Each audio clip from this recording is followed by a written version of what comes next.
Ano po yung mode of initiating impeachment? Ganito po ang sinasabi ng rule of the House of Representatives. Impeachment shall be initiated by the filing and subsequent referral to the Committee of Justice. Ito po yung Sereno versus, Francisco versus House of Representatives.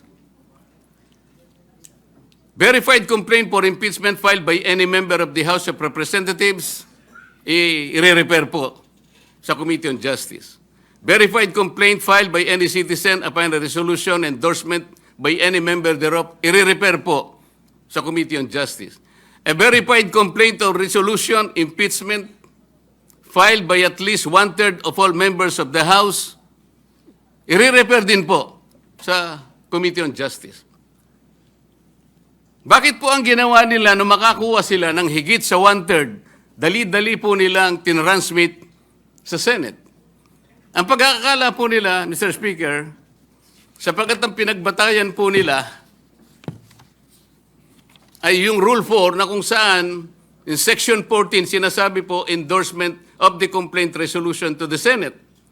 Ang sinasabi lamang naman po noon, Sir President, ay yung pamamaraan kung paano po i-endorse yung impeachment complaint that was signed by 1/3 or even more members of the House of Representatives. Hindi naman po sinasabi doon na hindi na sa i-refer sa Committee on Justice. Bakit po nakalagay dito sa rule? Kailangan i-refer din siya sa Committee on Justice, but they never did, Mr. Speaker, Mr. President. So ilang violations na po ito? You cannot use Section 14 in isolation of Section 2. Hindi po pwede yun. Binigyan po ba ng discretion, Mr. President? Was the House given the discretion to select, to withhold and select from among the 4 impeachment complaints, which will be the one to be transmitted in the Senate in derogation of the 1-year ban rule? Wala po silang discretion. Kung sila po mismo ay hindi sumusunod sa tuntunin, bakit po ngayon ay napakarami pong nagsasalita na parang akala mo ay ang Supreme Court pa ang nagkasala, ang nagkamali. Samantalang ito po, napakasimple po ng tuntunin, hindi kailanman sinunod. Even the 10th session day na sinasabi nila, 11th session day nung ilagay po nila sa order of business, sabi nila. They never included them in the order of business. Wala po. Nasa akin po yung kopya. Ano ba po ang pagkakamali? Mr. President, ipakita po natin yung last page ng impeachment complaint. Pakita po sa slide. Ayan po, Mr. President. Subscribed and verified before me.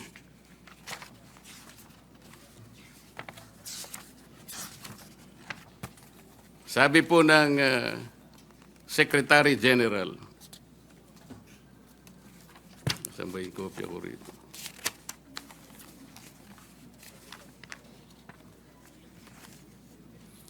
Subscribed and verified before me on this blank day of February 2025. Wala pa pong date. Ito po ba ang verification, Mr. President? Hindi po.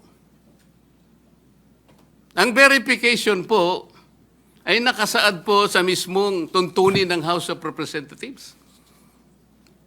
Balikan po natin ang Section 3. Ano po ang sinasabi? Section 3, Paragraph 2. An impeachment complaint is verified by an affidavit that the complainant has read the complaint and that the allegations therein are true and correct of his personal knowledge or based on authentic records. At the very least, yun ang dapat na ilagay po. Nakalagay po ba sa verification dito? Ng Secretary General ng House of Representatives? Wala po. Ito po'y parang jurat lang sa isang affidavit. Sinasabi lamang po dito, kilala niya yung nagsipirma sa isang dokumento. Na ang dokumento ay naglalaman ng 32 pages. This is not the verification required under the rules of impeachment by the House of Representatives. Ang totoo po, kung balikan po natin ang Section 14, nandyan po sa slide. Isinulat na po sa tuntunin kung ano po ang dapat kopyahin nila para magkaroon ng tunay na verification. Hindi pa po nila kinopya. Mr. President, ito po yung contents ng verification na dapat sana yun ang nilagay nila sa complaint.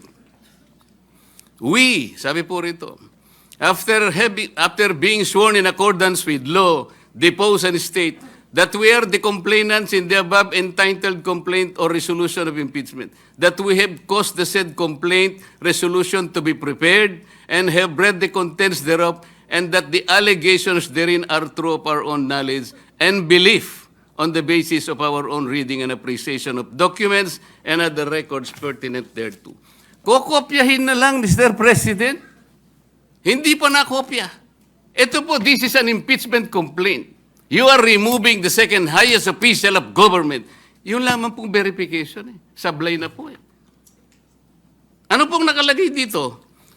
Section 3, paragraph 3. An impeachment complaint required to be verified which contains a verification based on information and belief or upon knowledge or information and belief or lacks proper verification, katulad po nito ngayon, shall be treated as an unsigned impeachment complaint. So pwede pong tratuhin pala ngayon. Sapagkat wala pong verification. It may be treated as unsigned impeachment complaint. Paano ngayon? Pagkat magsasalita po ang napakarami. Alam po ninyo kung, Mr. President, kumbaga po sa nagluto ng sinaing, pasensya na po kayo kung kinakailangan ako po'y gagawa ng pagkahalin. Tulad, ano? Ang impeachment complaint po ay parang sinaing na niluto ng House of Representatives. Hilaw po eh. Hilaw na hilaw. Ano po yung hilaw sa Bicolano, Mr. President? Hilaw din po yata. Sa Bisaya, hilaw din po. Sa Kapampangan, magadto, Mr. President. Sa Waray po, matagudtod. Sa Ilonggo po, lagdos. Sa Ilocano, marakusol. Sana po tama ang aking pagkaka-pronounce. Ang dami na pong nagsipagsalita. Samantalang hindi po nila nakita. Ang dami, kayo po nagsimula ng mali. Hindi naman po sinasabi ng Korte Suprema na kailanman ay huwag kayong mag-impeach, huwag na kayong mag-file. Ayusin nyo lang po eh. Yun lamang po ang gustong mangyari dito. Ayusin nyo. You want to impeach the Vice President, do it in the right way.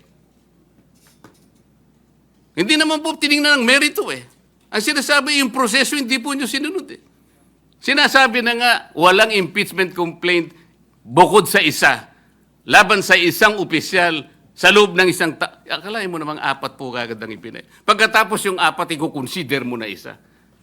Hindi naman po yata tama yun, Mr. President.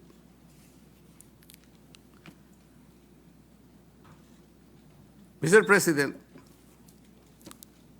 gusto ko pong basahin isang parte ng official statement of the Integrated Bar of the Philippines and the Supreme Court's decision in Duterte versus House of Representatives, August 1, 2025.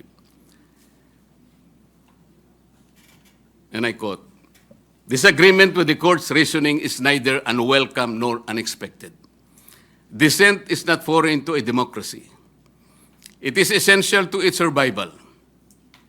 But to incite public repudiation of its authority, or even just to call for its outright defiance, erodes the very foundation of the legal order. Such actions disturb the equilibrium of powers and imperil the integrity of our democratic institutions, especially when appropriate legal remedies remain available within the framework of our constitutional system. First ruling becomes an invitation to disobey. The law ceases to be a constraint on power and becomes its casualty. The Constitution does not require agreement. It demands adherence." Ang sinasabi po ng mga ibang kasama natin, magpapile pa naman ng motion for reconsideration. Bakit hindi natin hintayin? As I said, Mr. President, if you are a practicing lawyer worth your salt, you are confronted with the unanimous decision of the Supreme Court. In a firm voice, it says this is unconstitutional, void ab initio, violative of due process, and the Senate never acquired jurisdiction over this. And it is immediately executory. Parang sinasabi niya sa'yo, wala ka ng room mag-file niyan. Is anyone expecting that even one soul of the members of the Supreme Court will reverse himself? We cannot depend our action, Mr. President, on the fortunes of litigation. Naalala ko pa nga po doon sa kaso ng Francisco versus House of Representatives, the former Chief Justice, Renato Puno, in a separate concurring opinion, naalala ko po ang sabi niya, with the possibility of 2 impeachment complaints reaching the Senate, the good Chief Justice said that the Senate, in the exercise of its primary jurisdiction, can decide the question of whether or not the 1-year bar rule has been violated or not. The Senate can even decide if on its face the impeachment complaint has no legal basis. At ang sabi pa po niya doon, Francisco versus House of Representatives, sabi pa niya ron if the Senate finds that the 1-year bar rule is violated, or that the impeachment complaint has no legs to stand on, that will be the end of the entire controversy. He was saying that let's give all the remedies available to the House and the Senate because of their primary jurisdiction. But when the case is ripe for judicial determination, it was the view of the former Chief Justice that the Supreme Court at that time, and only at that time, when it can speak with great moral authority in order to compel the loyalty, the respect, and the obedience of our people. Mr. President, when the Supreme Court negates the actions of a co-equal branch of government, it does not assert its superiority. Instead, it upholds the supremacy and the dominance of the fundamental law of the land, the Constitution. And so the Supreme Court has already spoken. The last arbiter of law, it says the complaint is unconstitutional, is void ab initio, is violative of due process. The Senate never acquired jurisdiction over this. It is immediately executory. On that note, Mr. President, I respectfully move that the impeachment complaint be dismissed.